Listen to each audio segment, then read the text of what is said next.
कभी सोचा है एक ऐसी दुनिया के बारे में जहां किसी का नाम उतना जरूरी नहीं है जितनी उसके नाम के आगे लगी एक उपाधि। मतलब वही उपाधि उसकी पूरी जिंदगी तय कर देती है। अच्छा है ना कि भारत में ऐसा नहीं होता। पर सवाल है क्यों नहीं होता।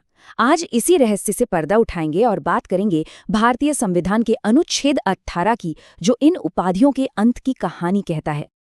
तो सवाल यही उठता है कि हम ब्रिटेन की तरह अपने क्रिकेटर्स या कलाकारों को सर की उपाधि क्यों नहीं देते, या फिर पुराने जमाने की तरह लॉर्ड्स या राय बहादुर क्यों नहीं कहते। इसका जवाब किसी छोटी मोटी कानून की किताब में नहीं, बल्कि हमारे देश की सबसे बड़ी किताब यानी भारत के संविधान में छिपा है। देखिए, सबसे पहले तो ये अनुच्छेद किसी आम नागरिक पर नहीं, बल्कि खुद सरकार पर यानी स्टेट पर एक रोक लगाता है। ये कहता है कि सरकार ही किसी को ऐसी कोई उपाधि नहीं दे सकती जो समाज में एक तरह की गैर बराबरी पैदा करे। तो चलिए देखते हैं कि सरकार आखिर क्या नहीं कर सकती।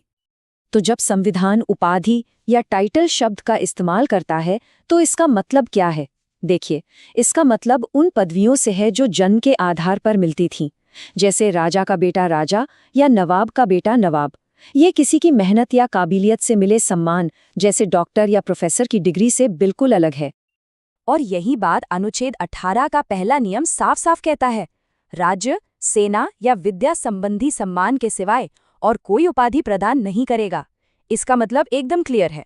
सरकार फौज में बहादुरी के लिए या शिक्षा के क्षेत्र में योगदान के लिए सम्मान तो दे सकती है, लेकिन किसी को सिर्फ जन्म के आधार पर कोई खास दर्जा नहीं दे सकती। तो फर्क एकदम साफ है। एक तरफ राय बहादुर या नवाब जैसी उपाधियां हैं जो अब इतिहास का हिस्सा बन चुकी हैं, और दूसरी तरफ है जनरल, प्रोफेसर या डॉक्टर जैसे सम्मान जो किसी ने अपनी मेहनत और काबिलियत से कमाए हैं। हमारा संविधान इसी मेहनत को सलाम करता है, विरासत को नहीं। ठीक है, सरकार पर तो रोक लग गई, लेकिन हम जैसे आम भारतीय नागरिकों का क्या? यहाँ पर नियम और भी ज्यादा सख्त हैं। ये एक ऐसा प्रतिबंध है जिसमें कोई भी ढील नहीं दी गई है। अनुच्छेद 18 का दूसरा नियम बिल्कुल सीधा और साफ है। कोई भी भारतीय नागरिक, चाहे वो कितना भी बड़ा क्यों ना हो, किसी दूसरे देश से कोई भी उपाधि जैसे नाइटहुड या सर स्वीकार नहीं कर सकता। कोई अगर मगर नहीं, कोई छूट नहीं। ये एक सीधी और सपाट ना है।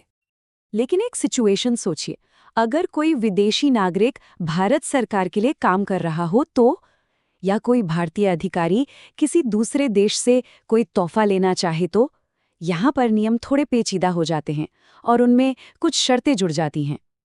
ये टेबल इसे काफी आसानी से समझाती है। देखिए, अगर कोई विदेशी नागरिक भारत में किसी सरकारी पद पर है तो वो किसी दूसरे देश से उपाधि लेने से पहले भारत के राष्ट्रपति से इजाजत लेगा।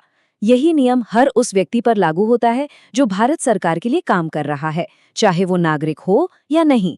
अगर उन्हें किसी दूसरे देश से कोई महंगा तोहफा, कोई पद या कोई सम्मान मिलता है तो उन्हें पहले राष्ट्रपति की मंजूरी लेनी होगी। तो हमने सारे नियम तो समझ लिए, लेकिन आखिर इन नियमों की जरूरत ही क्यों पड़ी?